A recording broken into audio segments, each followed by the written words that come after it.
Hello students, इस video में हमारे पास कुछ सेंटेंसेस होंगे और उन सेंटेंसेस में कोई ना कोई एरर होगा। हम उस एरर को फाइंड आउट करेंगे और उस एरर को किस प्रकार से हम रिमूव कर सकते हैं, वो कैसे रिमूव होगा, ये सब कुछ हम इस वीडियो में देखेंगे। और जो एरर होगा वो जैसा कि आप स्क्रीन पे देख पा रहे हैं, एडजेक्टिव पर बेस्ड होगा। एडजेक्टिव या डिटर्मिनर्स, ठीक है, इस पर बेस्ड होगा। तो चलिए स्टार्ट करते हैं और फर्स्ट सेंटेंस लेते हैं। She is as taller as her sister।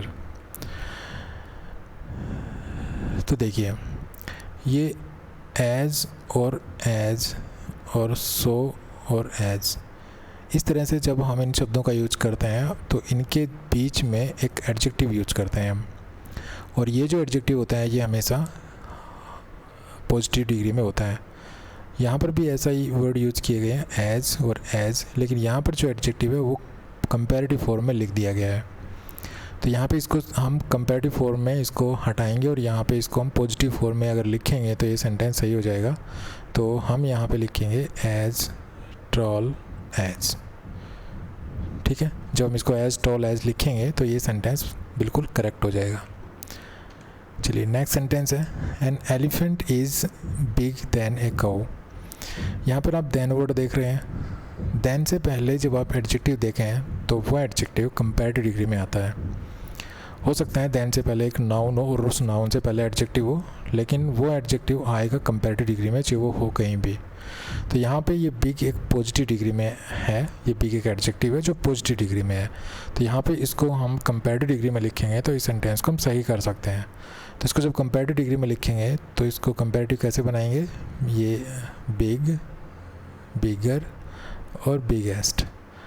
ये बिगेस्ट सुपरलेटिव डिग्री होती है, ये कंपैरेटिव होती है, ये पॉजिटिव होती है। तो हम यहाँ पे क्या लिखेंगे, बिगर। तो ये सेंटेंस हो जाएगा हमारा, an elephant is bigger than a cow. Next है, C is the taller of all. देखिए यहाँ पर एक लड़की है सी, और यहाँ पे और लड़कियाँ होंगी, क्योंकि और लिखा हुआ है तो यहाँ पर और लड़कियाँ होंगी, 2 से ज़्यादा। लेकिन जब यहाँ पर जब हम देखो, यहाँ पे ये बहुत सारी लड़कियाँ हैं और यहाँ पे कोई एक लड़की है। जब हम इस लड़की की तुलना इन सभी से करते हैं और हम ये कहते हैं कि कोई गुण है जो इसमें इन सभी से ज़्यादा है, ठीक है। तो इसमें कौन सा गुण है जो इसमें इन ऑल से ज़्यादा है, ये टॉल वाला, मतलब जो लंबाई का जो गुण है ये इस सी में इन ऑल से सबसे ज़्यादा है।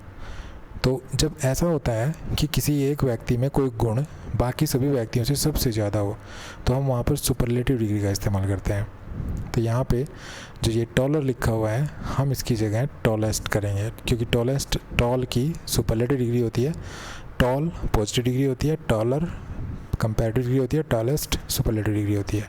तो हम ऐसे लिखेंगे, C is the tallest of all, क्योंकि यहाँ पर जो कंपैरिजन हो रहा है वो एक लड़की में और बाकी सभी में हो रहा है। बाकी सभी के साथ उस एक लड़की का किसी गुण को लेकर कंपैरिजन हो रहा है और हम ये कह रहे हैं कि उस एक लड़की में बाकी सभी से वो गुण सबसे ज़्यादा है, ठीक है। चलिए नेक्स्ट सेंटेंस लेते हैं। नेक्स्ट हमारा था, higher you go cooler it is. देखिए यहाँ पे कई बार क्या होता है कि कोई सेंटेंस होता है और उसमें 2 स्ट्रक्चर होते हैं और 2 स्ट्रक्चर एकदम पैरेलल होते हैं, मतलब सेम स्ट्रक्चर होते हैं। अब यहाँ पे आप देखिए, एक स्ट्रक्चर ये है, इसमें ये सबसे पहले एक एडजेक्टिव यूज़ किया गया है, उसके बाद एक नाउन है, मतलब प्रोनाउन है, तो नाउन प्रोनाउन कुछ भी हो सकता है। यहाँ पे भी एक ऐसे ही एक एडजेक्टिव है, जैसे ये एडजेक्टिव था, यहाँ पे ये प्रोनाउन है, ये एडजेक्टिव, और फिर यहाँ पे फिर प्रोनाउन है, यहाँ पे वर्ब है और यहाँ पे भी वर्ब है। तो सेम स्ट्रक्चर है, इसको हम पैरेलल स्ट्रक्चर कह सकते हैं, ठीक है। एक स्ट्रक्चर उसके बाद ठीक वैसा स्ट्रक्चर। और ऐसे सेंटेंसेस में एक चीज़ और ध्यान रखनी है, जब ऐसे पैरेलल स्ट्रक्चर्स यूज़ होते हैं तो आपको सेंटेंस के शुरू में कोई एडजेक्टिव दिखाई देगा और वो कंपैरेटिव डिग्री में होगा, ठीक है। जैसे आप यहाँ पे इस हायर को देख पा रहे हैं। तो ऐसे जब पैरेलल स्ट्रक्चर्स होते हैं और एडजेक्टिव यूज़ करते हैं तो आपको पहली बात तो ये ध्यान रखनी है कि वो कंपैरेटिव फॉर्म में होंगे। तो जैसे ये कंपैरेटिव फॉर्म में, ये एडजेक्टिव कंपैरेटिव फॉर्म में है, ठीक है। तो कंपैरेटिव फॉर्म में होंगे ये एडजेक्टिव। दूसरा क्या ध्यान रखना है कि दोनों एडजेक्टिव से पहले डेफिनेट आर्टिकल होगी। ये जो सेंटेंस है आपको आर्टिकल्स वाले चैप्टर में भी मिल सकता है, आर्टिकल्स से जो रिलेटेड है, मतलब जो आपने आर्टिकल्स के बारे में पढ़ा है तो वहाँ पर भी आपने सेंटेंस हो सकता है देखा हो ऐसा स्ट्रक्चर। तो यहाँ पे ये डेफिनेट आर्टिकल लगा हुआ है यहाँ तो, लेकिन यहाँ पे आपको लगाना है क्योंकि कंपलसरी है, दोनों ही एडजेक्टिव से पहले हम डेफिनेट आर्टिकल का यूज़ करते हैं। ओके, तो हम यहाँ पे इस चीज़ को भी ध्यान रखेंगे, यहाँ पर हम डेफिनेट आर्टिकल लगाएंगे द। नेक्स्ट है रिच शुड हेल्प पुअर। अब इस सेंटेंस को देखिए, यहाँ पे ये रिच है जो कि एडजेक्टिव है, यहाँ पर ये वर्ब है और यहाँ पर फिर एक एडजेक्टिव है, ठीक है, पुअर एडजेक्टिव है। भाई वर्ब से पहले हमें सेंटेंस बनाने के लिए क्या चाहिए, हमें सेंटेंस बनाने के लिए क्या चाहिए, एक सब्जेक्ट चाहिए, ठीक है, और वर्ब के बाद हमें क्या चाहिए, ऑब्जेक्ट चाहिए।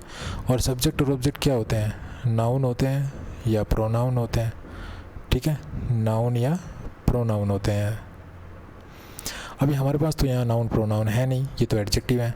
तो जब वर्ब से पहले या वर्ब के बाद इस तरह से मतलब एडजेक्टिव लिखा हुआ और हमें उस एडजेक्टिव की जगह नाउन की ज़रूरत हो और हमारे पास कुछ ऑप्शन तो अब है नहीं, मतलब हम कोई और वर्ड तो यहाँ लिख नहीं सकते, हमें तो इन्हीं का यूज़ करना है और हमें कोई नाउन बनाना है। तो ये ध्यान रखिए कि जब ऐसी सिचुएशन क्रिएट हो जाए तो हम उस एडजेक्टिव से पहले जब डेफिनेट आर्टिकल रख दें तो वो एडजेक्टिव नाउन बन जाएगा। तो अब यहाँ पे हम द रिच और यहाँ पे द पुअर अगर इस तरह से लिख दें तो ये नाउन बन जाएंगे। द रिच मतलब अमीर लोग, द पुअर मीन्स गरीब लोग। लेकिन एक चीज़ का ध्यान रखना है कि ये जो नाउन बनेंगे ये प्लूरल फॉर्म में बनेंगे, मतलब ये सिंगुलर नहीं होंगे, ये प्लूरल होंगे। तो इस तरह का अगर आपको कभी नाउन बनाना पड़े और आप कभी इस तरह का नाउन बनाओ, एडजेक्टिव से नाउन बनाओ, एडजेक्टिव से पहले डेफिनेट आर्टिकल लगा के नाउन बनाओ, तो वो जो नाउन बनेगा वो प्लूरल फॉर्म में बनेगा। और जैसे अब यहाँ पे तो जो है वर्ब शुड हेल्प हम चाहे सिंगुलर के साथ लगा लें, प्लूरल के साथ लगा लें, ऐसे ही लिखनी है ये तो। लेकिन कई बार क्या होता है कि ऐसे नाउन्स के साथ जो एडजेक्टिव से बनाए गए होते हैं डेफिनेट आर्टिकल लगा के, उनके बाद हमें कई बार वर्ब को भी डिफ्रेंशिएट करना पड़ जाता है, मतलब सिंगुलर प्लूरल उनको मेंशन करना पड़ जाता है, तो वहाँ पे हम प्लूरल वर्ब का यूज़ करेंगे, ठीक है, इस चीज़ को ध्यान रखना है। नेक्स्ट है he is getting rich and rich. देखिए कई बार क्या होता है कि हम ग्रेजुअल इंक्रीमेंट को एक्सप्रेस करने के लिए हम ये स्ट्रक्चर यूज़ करते हैं, कंपैरेटिव डिग्री प्लस एंड और फिर कंपैरेटिव डिग्री, ठीक है, ये स्ट्रक्चर हम यूज़ करते हैं। और यहाँ पे जो एडजेक्टिव होता है सेम यही एडजेक्टिव यहाँ होता है। यहाँ पे अगर मान लीजिए टॉलर है तो यहाँ पे भी टॉलर ही मिलेगा, यहाँ पे मान लीजिए रिच है तो यहाँ पे भी रिचर ही मिलेगा, ठीक है। और इस तरह की जो कॉम्बिनेशन होता है जैसे taller and taller, richer and richer, तो इस तरह के जो ये इस तरह के जो यूज होते हैं एडजेक्टिव के कंपैरेटिव फॉर्म में, तो इस तरह के जो स्ट्रक्चर्स होते हैं वो किसी ग्रेजुअल इंक्रीमेंट को एक्सप्रेस करने के लिए यूज़ किए जाते हैं। मतलब वहाँ पे ये बोध होता है कि कोई चीज़ है जो धीरे धीरे जो है वो इंक्रीज हो रही है। तो इस तरह से ग्रेजुअल इंक्रीमेंट को एक्सप्रेस करने के लिए हम इस तरह के जो है स्ट्रक्चर्स यूज करते हैं। तो यहाँ पे जब कॉन्टेक्स्ट में इस तरह का भाव दिखे आपको तो आपको ये स्ट्रक्चर इंग्लिश में होता है तो आप इस स्ट्रक्चर की मदद ले सकते हैं। जैसे ही is getting rich and rich, अब हम यहाँ कहना चाह रहे हैं कि वो जो है अमीर से अमीर होता जा रहा है, मतलब उसकी जो धन संपत्ति है वो बढ़ती जा रही है, वो धीरे धीरे ग्रेजुअली दिन प्रतिदिन अमीर होता जा रहा है। तो यहाँ पे हम जो है ये रिच है इसकी जगह और इसकी जगह कंपैरेटिव डिग्री यूज़ करेंगे, मतलब हम यहाँ पे क्या यूज़ करेंगे, रिचर एंड रिचर, ठीक है, he is getting richer and richer, इस तरह के यूज़ करेंगे इस सेंटेंस में। चलिए नेक्स्ट सेंटेंस लेते हैं। नेक्स्ट सेंटेंस हमारा I don't like this kind of persons. अब देखिए ये दो वर्ड होते हैं, काइंड और सॉर्ट, ठीक है, ये दो वर्ड्स होते हैं काइंड और सॉर्ट। मैं ये थोड़ा सा गलत हो गया, इसको मैं दोबारा लिख देता हूँ। देखिए काइंड और सॉर्ट, ठीक है, ये दो वर्ड्स होते हैं, इनके बाद कोई ना कोई नाउन होता है। आप इनसे पहले दिस और दैट दोनों यूज़ कर सकते हैं, मतलब आप ये भी कह सकते हैं दिस काइंड और आप ऐसे भी कह सकते हैं दैट काइंड, आप ऐसे भी कह सकते हैं दिस शॉर्ट, आप ऐसे भी कह सकते हैं दैट शॉर्ट। लेकिन अगर आप दिस या दैट लगाते हैं तो आप इन शब्दों को सिंगुलर यूज़ करेंगे, इनके साथ ऐसे नहीं लगाएंगे और जो नाउन होगा वो भी सिंगुलर होगा। आप इनके साथ दीज या दोज भी यूज़ कर सकते हैं, आप ऐसे भी कह सकते हैं दीज या दोज काइंड्स, आप ऐसे भी कह सकते हैं दीज या दोज सॉर्ट्स, ठीक है। उसके बाद फिर ऑफ भी होता है, ध्यान रहे यहाँ पे ऑफ भी होता है। तो यहाँ पे फिर हम ऑफ और नाउन यूज़ करेंगे, और ये जो नाउन होगा ध्यान रहे ये नाउन प्लूरल नंबर में होगा, ठीक है। तो I don't like these kind of persons, तो यहाँ पे आप या तो इसको दिस को हटा के दिस या दैट कर लीजिए, दिस या दैट, ठीक है, दिस काइंड ऑफ या दैट काइंड ऑफ। लेकिन फिर दिस या दैट करेंगे तो पर्सनस को सिंगुलर बनाना पड़ेगा, या फिर आप अगर इस पर्सनस को ऐसे रखना चाहते हैं, दीज रखना चाहते हैं, तो फिर आप काइंड में ऐसे लगा दीजिए, तो ये सेंटेंस सही हो जाएगा। ओके, चलिए नेक्स्ट सेंटेंस पे चलते हैं।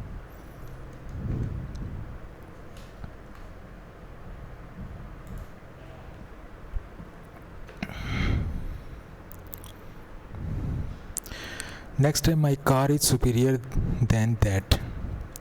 अब यहाँ पे देखिए इस सेंटेंस, इस वर्ड को देन को, ठीक है, और फिर इस वर्ड को देखिए सुपीरियर। तो जब हमने एडजेक्टिव के बारे में पढ़ा था, अगर आपने एडजेक्टिव के मेरे वीडियो नहीं देखे हैं तो इससे पहले मैंने कुछ एडजेक्टिव्स के बारे में कुछ वीडियोस डाल रखे हैं, आप उनको देख सकते हैं। तो हमने पढ़ा था कि कुछ एडजेक्टिव ऐसे होते हैं जो IOR पे जो है ख़त्म होते हैं, उनकी स्पेलिंग जो होती है वो IOR पे ख़त्म होती है, जैसे सुपीरियर, जूनियर, सीनियर, इन्फीरियर, ठीक है, इस तरह के एडजेक्टिव्स होते हैं। इनको जब हम कंपैरिजन के लिए यूज़ करते हैं तो इनके साथ हम टू प्रीपोजिशन का यूज़ करते हैं, लेकिन यहाँ पे लगा हुआ है देन, ठीक है, यहाँ पे देन लगा हुआ है, तो देन तो हम लगाएंगे नहीं, क्योंकि सुपीरियर एक ऐसा एडजेक्टिव है जिसके साथ हम टू लगाते हैं। तो इस सेंटेंस को जब हम सही करेंगे तो यहाँ पे टू लगा के इस सेंटेंस को करेक्ट कर सकते हैं। नेक्स्ट है माई father is most perfect gentleman. यहाँ पे ये जो वर्ड है परफेक्ट, ये एक एडजेक्टिव है और ये जेंटलमैन एक नाउन है। ये जो एडजेक्टिव है परफेक्ट, ये जेंटलमैन को डिफाइन कर रहा है, लेकिन ये एक ऐसा एडजेक्टिव है जिसको हम ना तो कंपैरेटिव बना सकते हैं ना सुपरलेटिव बना सकते हैं। ऐसे और भी एडजेक्टिव हो जाते हैं, जैसे एक्सट्रीम हो गया, आइडियल हो गया, कंप्लीट हो गया, इम्पॉसिबल हो गया, यूनिवर्सल हो गया, चीप हो गया, ठीक है, फुल हो गया, यूनिक हो गया, और स्क्वायर, ट्रायंगल, ठीक है। तो इस तरह की जो शेप बताते हैं जो एडजेक्टिव्स, तो ये एडजेक्टिव क्वालिटी नहीं बताते हैं, ये टाइप बताते हैं किसी नाउन की। क्वालिटी बताते हैं उनको तो हम जो है कंपैरेटिव सुपरलेटिव में कन्वर्ट कर सकते हैं, लेकिन जो एडजेक्टिव टाइप बताए उसको हम कंपैरेटिव सुपरलेटिव नहीं बना सकते हैं।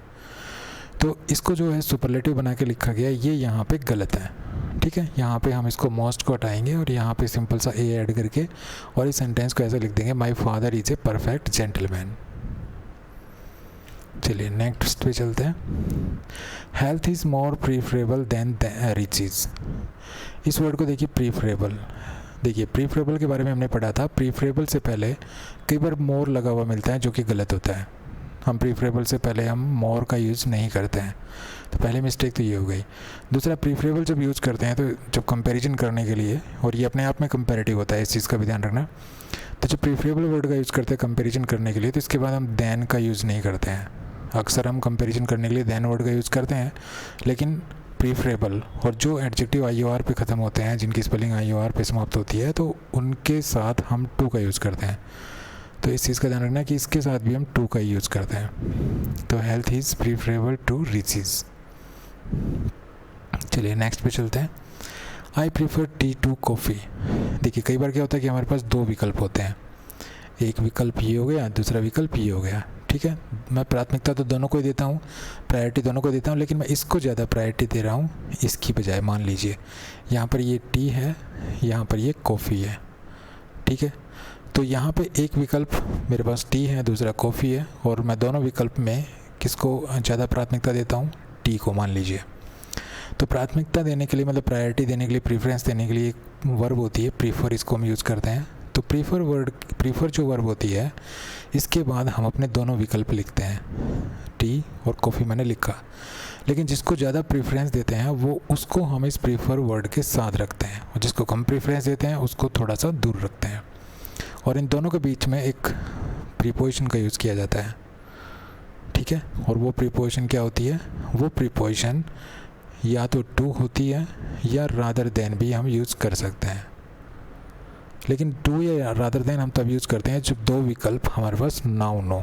तो यहाँ पे हम देख रहे हैं दोनों विकल्प हमारे पास नाउन है, तो चाहिए आप टू यूज़ कर लीजिए, रादर देन यूज़ कर लीजिए। I prefer tea to coffee कह लीजिए, I prefer rather than coffee कह लीजिए, दोनों सही हैं। ठीक है, तो इस लिहाज से सेंटेंस करेक्ट है, इसमें कोई एरर नहीं है वैसे। लेकिन यहाँ पे तो बात थी एक जो कंपैरिजन हो रहा है, मतलब जो दो विकल्प हैं वो विकल्प हमारे पास नाउन थे, ये नाउन है, ये नाउन है।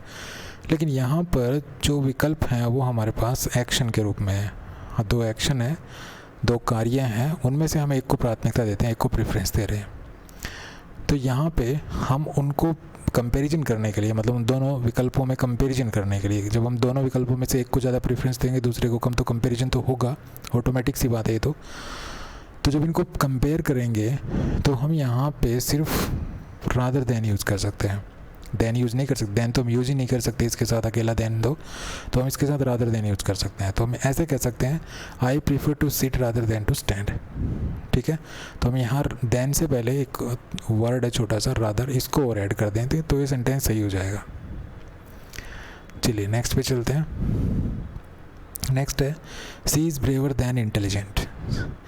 यहाँ पे देखिए ये ब्रेव जो क्वालिटी है ये भी सी की ही है, और जो इंटेलिजेंट जो क्वालिटी है वो भी सी की है। मतलब सी ही ब्रेव है और इंटेलिजेंट भी सी ही है, मतलब दोनों गुण जो हैं ये सी के हैं। और इनमें ये बताया गया है कि जो सी है ये जो दोनों गुण हैं इनमें से सबसे ज़्यादा गुण सी में कौन सा है, ब्रेव का, मतलब वो ब्रेव ज़्यादा है बजाय इंटेलिजेंट के। तो यहाँ पे हम देख रहे हैं कि दो गुणों की तुलना की गई है, और दोनों के दोनों गुण जिनकी तुलना की गई है वो दोनों के दोनों गुण जो हैं, क्वालिटीज़ जो हैं वो एक ही व्यक्ति की हैं। तो जब हम एक ही व्यक्ति के दो गुणों की तुलना करते हैं तो हम दोनों जो क्वालिटीज़ होती है उनके बीच में हम देन वर्ड लगते हैं। लेकिन हमने अब तक पढ़ा है कि देन वर्ड जब हम यूज़ करते हैं तो देन से पहले जो एडजेक्टिव होता है वो कंपैरेटिव डिग्री में होता है। लेकिन अगर एक ही व्यक्ति के दोनों गुणों की तुलना की जाए और फिर कोई एडजेक्टिव यूज़ किया जाए देन से पहले, तो वो एडजेक्टिव कंपैरेटिव डिग्री में नहीं होगा बल्कि पॉजिटिव डिग्री में होगा। तो हम इसको पॉजिटिव डिग्री में रखेंगे ब्रेव, लेकिन इससे पहले हम मोर वर्ड का यूज़ करेंगे, तो हो जाएगा मोर ब्रेव। ठीक है, तो इस सेंटेंस को हम अगर ऐसे लिखें C is more brave than intelligent, तो ये सेंटेंस अपने आप में बिल्कुल सही हो जाएगा। ठीक है, तो हमने यहाँ पे मोर ब्रेव लिखना है। चलिए नेक्स्ट सेंटेंस है the Taj is a place worth seeing worth. ये वर्ड आपको बहुत बार दिखाई देगा, कॉम्पिटिटिव एग्जाम्स के कुछ सेंटेंसेस होते हैं उनमें। तो वर्थ एक वर्ड है जिसको डिफाइन कर रहा है ये सीइंग वर्ड, मतलब इसकी जो विशेषता बता रहा है सीइंग वर्ड। लेकिन वर्थ की जो विशेषता बताता है कोई भी वर्ड तो उसके साथ आईएनजी लगा होता है। मान लीजिए कोई वर्ब है और वो उसकी विशेषता बता रही है वर्थ वर्ड की, तो उसके साथ ऑटोमेटिक हम आईएनजी लगाते हैं। ठीक है, आपको हमेशा आईएनजी लगा हुआ मिलेगा। लेकिन वो आईएनजी वाला वर्ड हमेशा इसके बाद यूज होता है, इससे पहले यूज नहीं होता है। वर्थ सीइंग, ठीक है, वर्थ वॉचिंग, वर्थ प्लेइंग, ठीक है, वर्थ यूजिंग, ठीक, इस तरह के जो है हम इस तरह से इनको यूज करते हैं। तो यहाँ पे सीइंग वर्ड गलत लगा हुआ है, यहाँ पे हम सीइंग को जो है वर्थ के बाद लिखेंगे तो ये सेंटेंस सही हो जाएगा। नेक्स्ट है इट साउंड्स ब्यूटीफुली। यहाँ पर जो ये साउंड वर्ड है, ये जो वर्ब है, देखिए वर्ब दो प्रकार की होती है, एक तो होती है एक्शन वर्ब, एक होती है एक्शन वर्ब, एक होती है नॉन एक्शन वर्ब। ठीक है, एक्शन वर्ब नहीं कहेंगे हम, यहाँ पे लिंकिंग वर्ब कह सकते हैं। लिंकिंग वर्ब आपने पढ़ा होगा, लिंकिंग वर्ब और एक एक्शन वर्ब। ठीक है, तो जो लिंकिंग वर्ब होती हैं इनके बाद हम कोई शब्द लिखते हैं जो इनको डिफाइन करे। ठीक है, जैसे मैंने लिखा सी वॉक्स slowly.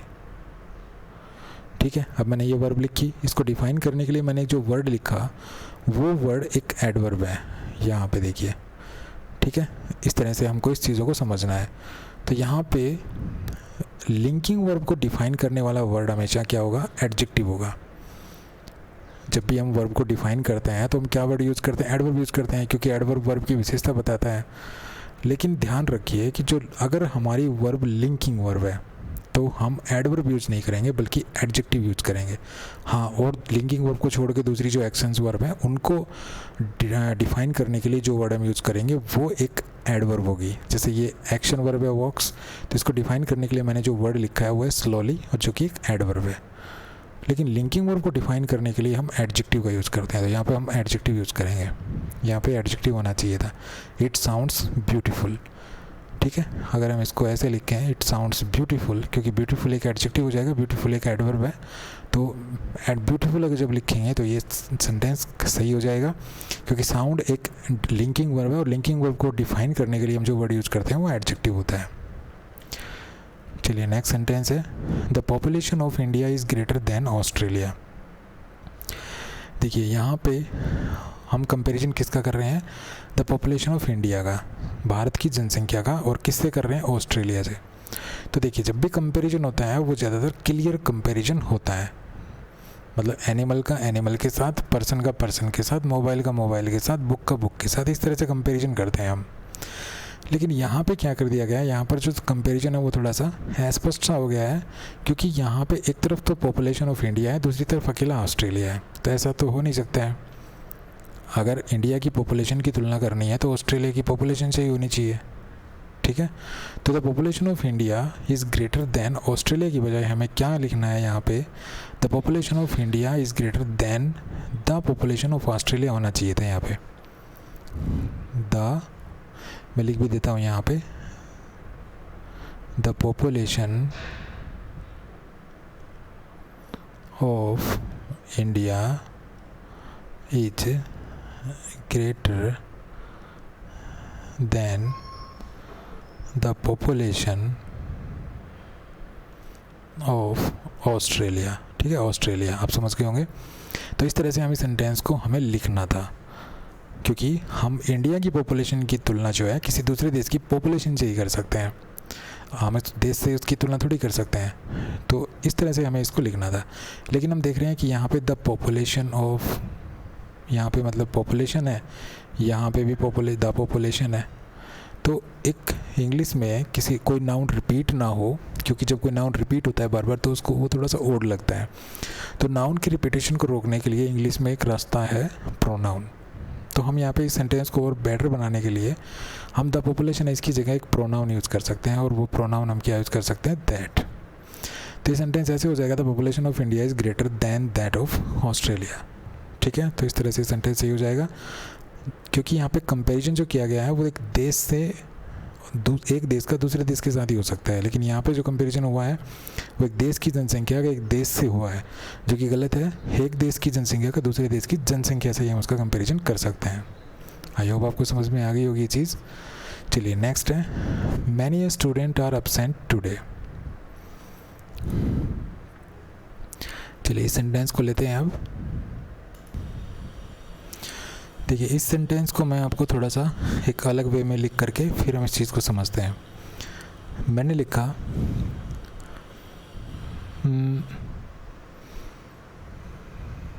Many students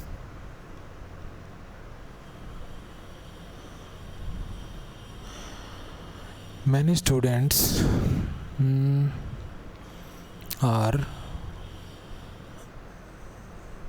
absent today. ठीक है, ये सेंटेंस लिखा। तो हम यहाँ पे क्या देख रहे हैं कि जब हम मैनी वर्ड यूज़ करते हैं, क्योंकि मैनी एक ऐसा डिटर्मिनर है जो काउंटेबल नाउन से पहले यूज होता है, तो इसके बाद जो नाउन आएगा वो हमेशा काउंटेबल होता है। तो ये काउंटेबल नाउन है स्टूडेंट्स। ठीक है, और मैनी के बाद जो काउंटेबल नाउन यूज करते हैं वो प्लूरल नंबर में होता है। तो मैनी स्टूडेंट्स हो गया, तो ये मैनी स्टूडेंट्स अब प्लूरल है। ठीक है, यहाँ पर मतलब एक से ज़्यादा विद्यार्थियों की हम बात कर रहे हैं, और इसके बाद सीधी सी बात है, जब एक से ज़्यादा विद्यार्थी हमारे सब्जेक्ट हैं तो यहाँ पे जो वर्ब होगी वो प्लूरल होगी। ठीक है, plural verb plural subject. Okay, लेकिन हम इसी चीज़ को ऐसे भी लिख सकते हैं, मैंने लिखा हमने फिर ए लिखा। ठीक है, मतलब इस जो काउंटेबल नाउन होगा ये, इससे पहले हम ए या एंड मतलब आर्टिकल लिखें और जो नाउन है उसको लिखें, और ये नाउन जब हम ए लिख दिया तो सिंगुलर हो जाएगा स्टूडेंट, और इसके बाद जो वर्ब है वो हम ऐसे में सिंगुलर लिखेंगे। ठीक है, और ये हो जाएगा many student is absent today, many student is absent today. तो अब हमने क्या कर दिया, जो मैनी है उसको तो ज्यों कहते हो रखा, लेकिन जो ये नाउन है इसको हमने सिंगुलर कर दिया और इससे पहले एक इंडेफिनेट आर्टिकल लगा दी। और इंडेफिनेट आर्टिकल जब आप लगाएंगे तो जो वर्ब है ये सिंगुलर लिखनी है आपको। दोनों सेंटेंसेस का मीनिंग बिल्कुल सेम है, कोई डिफरेंस नहीं है दोनों स्टूडेंट्स के मीनिंग में। जब आप many student is absent today लिखते हैं तो इसका मतलब ये many students are absent today. लेकिन यहाँ पे इस सेंटेंस में क्या किया गया है, मैनी ए स्टूडेंट तो ठीक है, लेकिन जो वर्ब है वो प्लूरल कर दी गई है, जो कि यहाँ पे कैसी होनी चाहिए थी, सिंगुलर इज। तो हम यहाँ इस सेंटेंस में इस वर्ब को सिंगुलर करके इस सेंटेंस को करेक्ट कर सकते हैं। नेक्स्ट है there is many sugar in the pot. देखिए दो डिटर्मिनर होते हैं, मैनी और मच। मैनी यूज होता है काउंटेबल नाउन के साथ और मच यूज होता है हमेशा अनकाउंटेबल नाउन के साथ। काउंटेबल नाउन क्या होता है, जो गिना जा सकता है, जिसको हम 1 2 3 4 5 6 इस प्रकार से गिन सकते हैं। जैसे बुक है तो 1 बुक, 2 बुक्स, 3 बुक्स, 4 बुक्स इस प्रकार कह सकते हैं। पेन है 1 पेन, 2 पेन्स, 3 पेन्स कह सकते हैं, ठीक है। लेकिन क्या हम पानी को कह सकते हैं वाटर, 1 वाटर 2 वाटर नहीं कह सकते। इसी प्रकार से ऑयल को नहीं कर सकते, 1 ऑयल 2 ऑयल नहीं कह सकते, ठीक है। इसी प्रकार से मिट्टी होती है सैंड, 1 सैंड 2 सैंड नहीं कह सकते, ठीक है। मनी को भी नहीं कह सकते, मनी भी अनकाउंटेबल नाउन होता है, 1 मनी 2 मनी नहीं कह सकते। तो अनकाउंटेबल जो चीज़ें होती हैं उनके साथ हम जो है 1 2 3 4 5 इस प्रकार से नहीं जोड़ सकते हैं। तो मैनी जो होता है वो काउंटेबल नाउन के साथ यूज क्यों होता है, और वो काउंटेबल नाउन होता है वो हमेशा कैसा आता है, प्लूरल। और मच के साथ अनकाउंटेबल नाउन यूज होता है, अनकाउंटेबल का सिंगुलर प्लूरल बनता नहीं है, तो वो अपनी जैसी फॉर्म में है वैसे ही फॉर्म में आ जाएगा। लेकिन यहाँ पे जो मैनी है, इस मैनी के बाद सुगर वर्ड यूज़ किया गया है, और सुगर एक अनकाउंटेबल नाउन होता है, अनकाउंटेबल नाउन होता है सुगर। अब आप सोच रहे होंगे सुगर को गिन सकते हैं, ठीक है, उसके लेकिन हम उसके दानों को गिन सकते हैं, उसके जो दाने होते हैं शुगर के, चीनी के, उनको गिन सकते हैं। शुगर मीन्स होता है गन्ना। आप ये मत सोचिए कि घरों में जो चीनी होती है उसको शुगर कहते हैं, ठीक है। तो शुगर एक अनकाउंटेबल नाउन है, ये एक पदार्थ है, ये एक जो है मटेरियल नाउन में आता है ये। तो ये अनकाउंटेबल नाउन है, इसकी वजह से यहाँ पे मैनी यूज नहीं होना चाहिए, यहाँ पे क्या यूज होना चाहिए था, मच। तो मच लगा कर यहाँ पे इस सेंटेंस को हम सही कर सकते हैं। नेक्स्ट है the teacher did not take the class because there were a few students in the class. देखिए इस सेंटेंस को थोड़ा ध्यान से समझते हैं। The teacher did not take the class, अध्यापक ने क्लास नहीं ली, because there were a few students in the class, क्योंकि क्लास में फ्यू स्टूडेंट्स थे। अब यहाँ पे देखिए ए फ्यू है। अब हमने जब एडजेक्टिव की क्लासेस ली थी, एडजेक्टिव पढ़े थे हमने, तो हमने देखा था कि जो फ्यू और लिटिल दो डिटर्मिनर होते हैं, उनके जो हैं दो दो फॉर्म्स और होती हैं, ठीक है। चलिए मैं उनको समझा देता हूँ एक बार आपको ब्रीफली। यहाँ पर एक होता है फ्यू, एक होता है लिटिल, एक क्या होता है, लिटिल। दोनों का मतलब क्या होता है, दोनों का मतलब होता है नॉट। इसका मतलब होता है, क्योंकि ये काउंटेबल नाउन के साथ यूज होता है, ये अनकाउंटेबल नाउन के साथ यूज होता है, तो इसका मतलब होता है हार्डली एनी, मतलब ऑलमोस्ट नो, हार्डली एनी या ऑलमोस्ट नो, ऑलमोस्ट नो। इसका मतलब भी यही है, हार्डली एनी और ऑलमोस्ट नो। हम इसको ऐसे भी कह सकते हैं कि फ्यू का मतलब इनसफिशिएंट होता है, लिटिल का मतलब भी इनसफिशिएंट होता है, तो हम इनको जो है इनसफिशिएंट के अर्थ में भी यूज़ कर सकते हैं। इनसफिशिएंट भी कह सकते हैं, या नॉट मैनी भी कह सकते हैं, ठीक है। तो फ्यू और लिटिल जब यूज़ करते हैं हम, अकेले जो फ्यू और लिटिल यूज़ करते हैं, तो इनका अर्थ ये हो सकता है hardly any, almost no, not many, insufficient. तो हम देख रहे हैं कि फ्यू और लिटिल का यूज हम मोस्टली हम नेगेटिव मीनिंग में करते हैं, मतलब इनका जो मीनिंग होता है वो नेगेटिव होता है। और जब इनके साथ हम ए लगा देते हैं, जैसे मैंने लिखा ए फ्यू या हमने लिखा ए लिटिल, तो इनका मतलब हो जाता है सम, ठीक है, सम, या हम कह सकते हैं सफिशिएंट। तो देखिए, the teacher did not take the class, भाई अध्यापक ने क्लास नहीं ली, because there were a few students. यहाँ पर ये कहा गया ए फ्यू स्टूडेंट्स। तो ए फ्यू अगर हम कहेंगे तो ए फ्यू मीन्स होता है सम या सफिशिएंट। तो एक तो हम कह रहे हैं the teacher did not take the class, आगे हम कह रहे हैं because there were a few students. भाई there were a few students का मतलब है there were some students in the class या there were sufficient students in the class. जब स्टूडेंट्स सफिशिएंट थे तो अध्यापक को क्लास लेनी चाहिए थी, लेकिन यहाँ पे कहा गया कि अध्यापक ने क्लास तो ली ही नहीं। तो यहाँ पे जो फ्यू है, मतलब जो ए फ्यू है, हमें इसको यहाँ पर ए को हटा के अगर हम इसको फ्यू कर दें तो इसका मीनिंग क्या हो जाएगा? अब इसका मीनिंग सही हो जाएगा भाई, because there were few students in the class, क्योंकि क्लास में फ्यू स्टूडेंट्स थे। फ्यू स्टूडेंट्स का मतलब होता है ऑलमोस्ट नो स्टूडेंट्स, मतलब हार्डली एनी स्टूडेंट्स या insufficient students and not many students, तभी तो अध्यापक ने क्लास नहीं ली।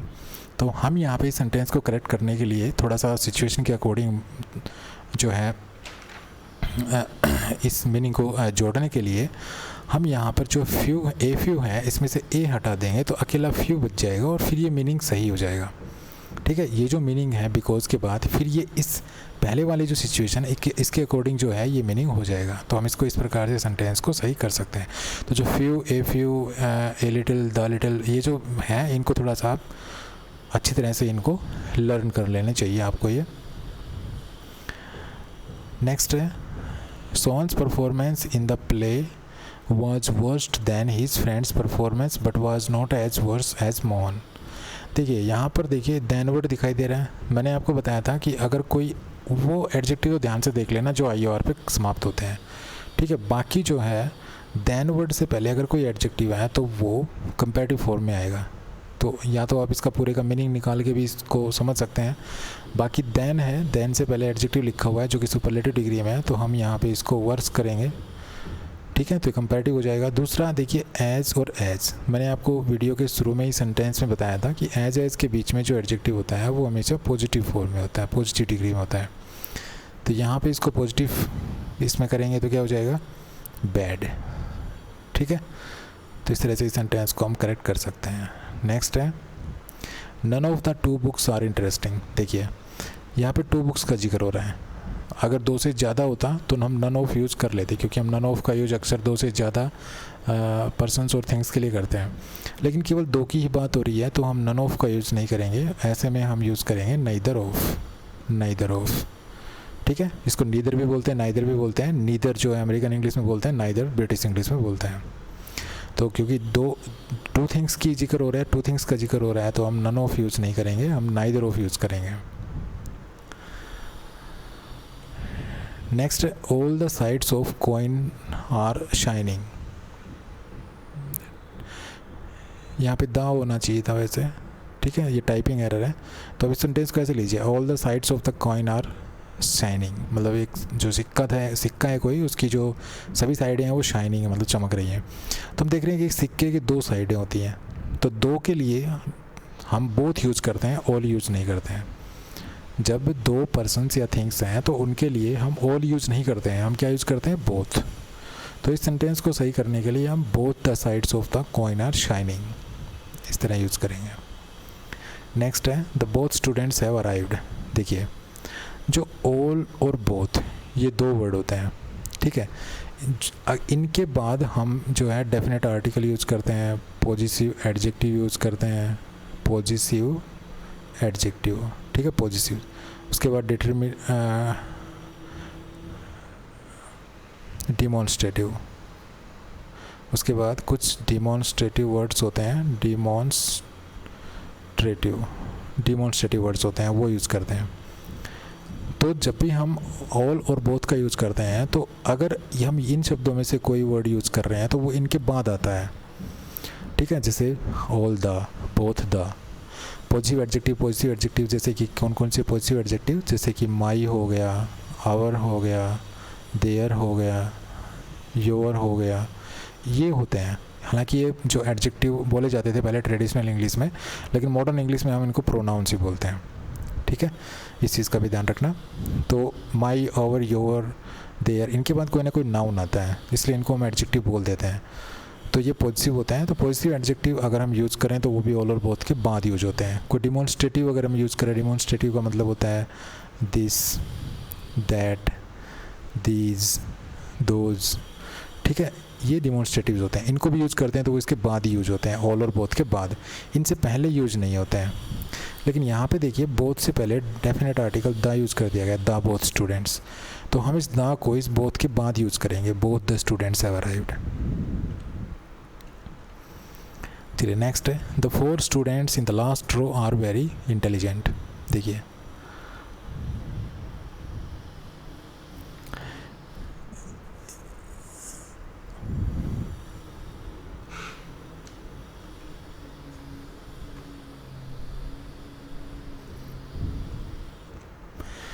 यहाँ पे जो 4 है ये एक नंबर है, और जो फर्स्ट है ये भी एक नंबर है,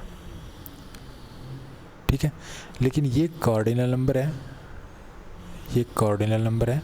1 2 3 4 5 6 7 8 इस प्रकार इनको कार्डिनल नंबर्स बोलते हैं। और फर्स्ट, सेकंड, थर्ड, फोर्थ इनको बोलते हैं ऑर्डिनल नंबर्स, ठीक है, इनको ऑर्डिनल नंबर्स बोलते हैं। और इसके बाद ये है हमारा नाउन। जब किसी नाउन से पहले कार्डिनल और ऑर्डिनल्स दोनों नंबर यूज होते हैं, जब किसी नाउन से पहले कार्डिनल और ऑर्डिनल दोनों प्रकार के नंबर्स यूज हो रहे हो, तो ध्यान रखना इनका जो ऑर्डर होता है कार्डिनल और ऑर्डिनल्स का, वो ये होता है कि पहले हम ऑर्डिनल यूज़ करते हैं और उसके बाद हम कार्डिनल नंबर यूज़ करते हैं, कार्डिनल नंबर, उसके बाद हम नाउन यूज़ करते हैं, ठीक है, इस तरह से हम यूज़ करते हैं। तो ये सेंटेंस सब हमें अगर सही करना है, करेक्ट करना है, तो हम ऑर्डिनल नंबर को पहले लिखेंगे, कार्डिनल नंबर को बाद में लिखेंगे। तो ये सेंटेंस अब ऐसा होना चाहिए था, द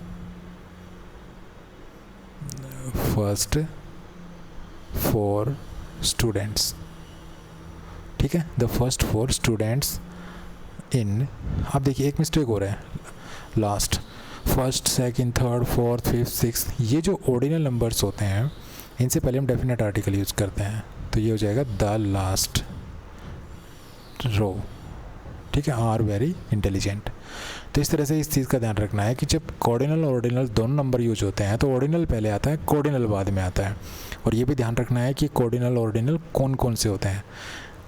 देखिए जैसे मैंने लिखा 1 कार, ठीक है, तो कार से निकला है कार्डिनल और 1 हो गया, तो इस प्रकार 1 2 3 4 इस तरह याद रख सकते हैं आप कि ये जो नंबर्स हैं ये कार्डिनल है, बाकी सब ऑर्डिनल है, ठीक है, तो इस तरह से इनको याद रख सकते हैं। तो जब भी किसी नाउन से पहले कार्डिनल और ऑर्डिनल दोनों नंबर एक साथ आ जाएं तो पहले ऑर्डिनल को लिखना है, फिर कार्डिनल को लिखना है।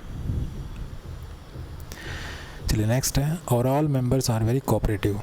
अभी थोड़ी देर पहले मैंने ये चीज़ बताई थी कि ऑल अगर आ जाए तो उससे पहले हम डिटर्मिनर, पॉजिटिव एडजेक्टिव, डिमॉन्स्ट्रेटिव ये यूज़ नहीं करते हैं। जब हम इनको यूज़ करते हैं तो ये ऑल और बोथ के बाद में होता है, तो हम ऐसे लिखेंगे ऑल आवर मेंबर्स, ठीक है, ऐसे लिखेंगे तो ये सेंटेंस सही हो जाएगा। नेक्स्ट है, the custom has been observed since immemorial time.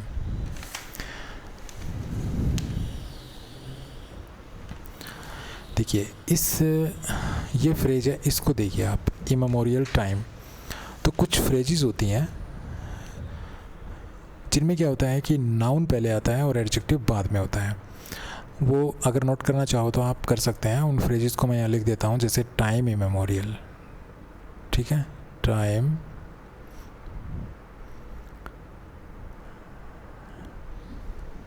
Immemorial, ठीक है।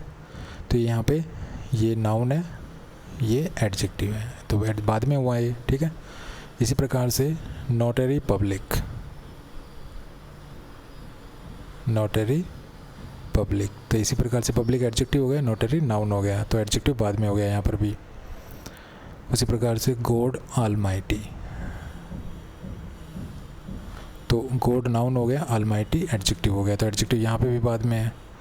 इसी प्रकार से सम टोटल, तो यहाँ पे टोटल एडजेक्टिव है, सम नाउन है, तो नाउन पहले एडजेक्टिव बाद में है। उसी प्रकार से गॉड इनकारनेट, गॉड इनकारनेट, ठीक है, तो इनकारनेट जो है वो एडजेक्टिव है, गॉड नाउन है। उसी प्रकार से गवर्नर जनरल, गवर्नर जनरल, तो गवर्नर जो है वो नाउन है और जर्नल यहाँ पे एडजेक्टिव है। इसी प्रकार से बॉडी पॉलिटिक भी होता है, मैं यहाँ पे लिख देता हूँ बॉडी पॉलिटिक।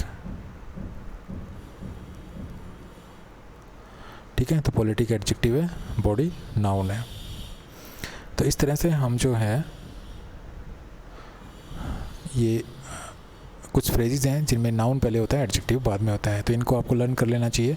तो यहाँ पे जो इमेमोरियल टाइम है इसको हम क्या लिखेंगे, हम क्या लिखते हैं, टाइम इमेमोरियल। तो इस तरह से इनको हम टाइम को पहले लिखेंगे, इमेमोरियल को बाद में लिखेंगे।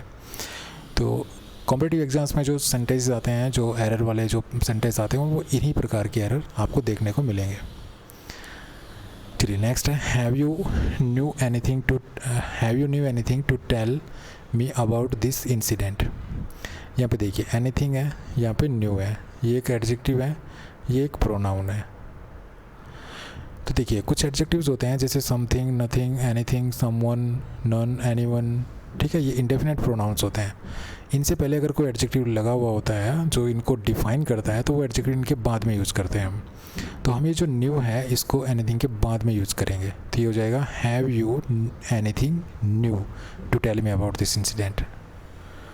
ओके, चलिए, तो ये थे कुछ सेंटेंसेस जिनमें कोई एरर था और वो एरर एडजेक्टिव या डिटर्मिनेंट से रिलेटेड था। तो हमने देखा कि किस प्रकार से उन एरर्स को हम फाइंड आउट कर सकते हैं और उनको हम रिमूव कर सकते हैं। ठीक है, तो thanks for watching this video, happy learning, thank you.